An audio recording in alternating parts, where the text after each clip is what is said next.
second. This weekend's matchup, just kind of, how'd you think?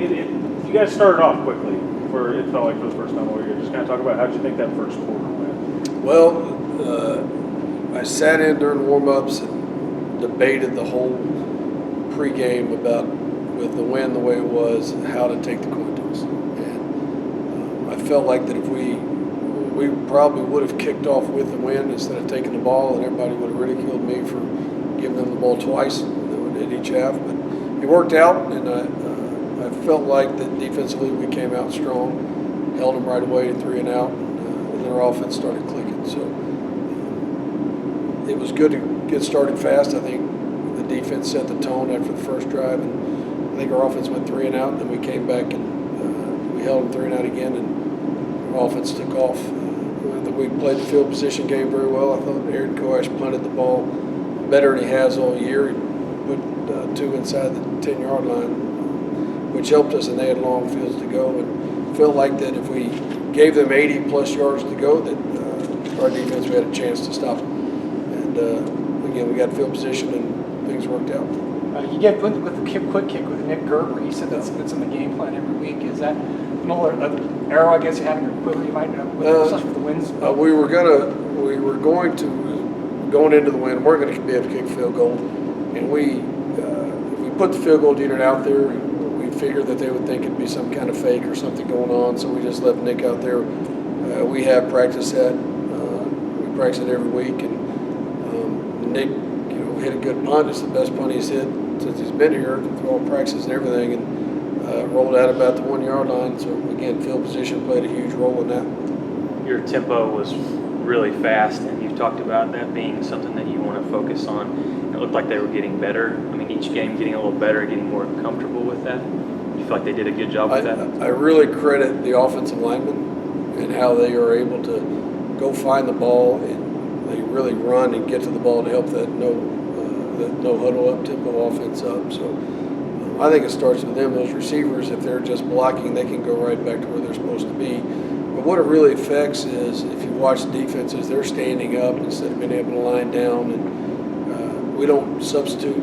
So when we don't substitute and they try to, we try to get a quick snap in and get 5 quick yards on them and a free play. So I think it's a work in progress. You can do it in practice all you want, but you have to have that game atmosphere to really get a handle on it, and I think it's coming around for us. Nervous at all when you guys went 3 and out to start off, because you guys were on the field for it felt like 30 seconds and then you were punting? Does that kind of make you a little bit nervous as being a defensive coach? It makes me nervous. It pisses me off. It's kind of like, all right, guys, can we at least get a minute or so off? It's a 40-second shot clock for us. But it kind of makes you nervous, but it's early in the game, and I felt like our defense was, ready to play this game, and wanted to show that the points that were given up the previous week were not who we were, and then I really felt like the field position and the wind was going to help us in that effect for their throwing game. So now that one didn't make me nervous. There have been other ones that I hadn't been nervous. I've been a little irate and gotten on the headphones and made a statement, and I have told Coach Brown up top, who does a great job. I've said, hey, we need some time off. We were just on the field for a while, and he understands. And from a defensive play calling standpoint, I've been in those situations, and as a head coach, I want to make sure the offense guy understands that how the game's got to go to keep us as fresh as we can go. And I think Coach Brown and the offense staff do a great job of that. Talk about Nick Gerber's performance. I thought he looked pretty sharp and got the ball to a lot of receivers. I think he got the ball out where it needed to be. There were a couple that I thought that he made the wrong decision and threw the ball too quick, and we didn't pay for it. Juwan McCall, before his touchdown, made a heck of a catch. He came back for the ball that as it was thrown, I thought was going to get picked, and Juwan stepped back and did a great job of catching that ball. And I think one to Jordan Johnson down where it's 3rd and 5, and probably if we hand the ball off and get 3 yards, we're going for it on 4th and 2. But 4th and 5 will allow Mauricio to kick a field goal to get his first field goal in. So Nick is progressing very well, and I like the way he does things. I like the way he leads the offense. And, but he's still young, and he's still got some growing things to do. And he'll learn from the mistakes he made and just continue to get better. That's one thing about Nick. He is a student of the game, and he's harder on himself than he should be when he's not correct, and he's going to get it fixed. You have great balance on offense, just well over 200 yards with passing and rushing. You said it's as good a game as you've had, on both aspects of the offense. And what are you going to try to do to sort of maintain that in the next 2 weeks? I want to run the ball more. And I'm going to be honest with you, I'd rather have 300 yards rushing and 10 yards passing. That means we're running the clock and controlling the tempo from the defensive standpoint. But I think, the balance you want is you want to just move the ball. It doesn't matter how you do it. If you're having success running the ball, continue running the ball. If you can't run the ball, use the passing game to open up the run game. And they both complement each other, and they both help each other out. So, I can't sit here and say we're looking for 200 yards rushing and 200 yards passing every game, because that's not realistic. If we could do that, that'd be great. But I like the mix of what we're doing. When we hit a run, we're going to get stuffed a little bit, and then we might run a 3-yard or a 5-yard pass route, but that might spread out and widen the defense and open up the running lane. So it all complements each other. But if I had my druthers, we'd run it every damn time. Just kind of a general football question.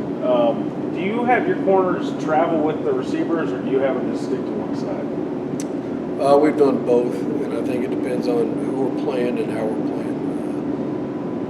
We've had to bias into the boundary a lot with Mike Jones out there, and then with Keemon coming in, he's better to the field than he is at the boundary, so it just all depends on the personnel we have out there. Yeah, because I was just wondering, because it felt like, at least just Western New Mexico, obviously pretty untrained eye with me, but it felt like they were kind of avoiding Tobias a little bit. Does that just mean that the rest of the corners just got to step up that much more when they're kind of avoiding three? Yeah, I think that it's kind of a challenge. You got an athlete like Tobias out there. I'm not going to say he's our best corner, but he's probably our most athletic corner. Does some things really well, and teams have attacked him in the past, and he's done a good job, and so now they're going elsewhere. So that Mike and Keemon have got to really come and bring their game. And I thought Mike played extremely well this week because we had jumped him back to safety last week for depth purposes, and I just we just felt like as a staff that he was doing well at corner, keep him there, and he brings a physical presence to that. So, and he can play either side, and that's why we kind of left him on each side this week. And we'll continue to do that unless it's warranted for us to do something else. Talk about Central Washington a little bit, big homecoming matchup coming up. Very talented. They're offensively, they got a running back that is to me is special. He's not a burner, but he very, very good vision coming through the line of scrimmage between the tackles. And he will put his foot in the ground and go north and south. So then the quarterback is young right now. He's getting better, but he can run. And what he lacks in his throwing ability and accuracy, he makes up for by the way he can run. And so if he scrambles, and we've really got to be able to harness and lasso him in on that. Offensive line and receivers. I think the receivers are very talented, but the quarterback play has affected what they've done compared to last year. I think offensively they're looking for a breakout game, and I hope we're not it. Defensively, they're going to run to the ball. They play a little different scheme than they did last year.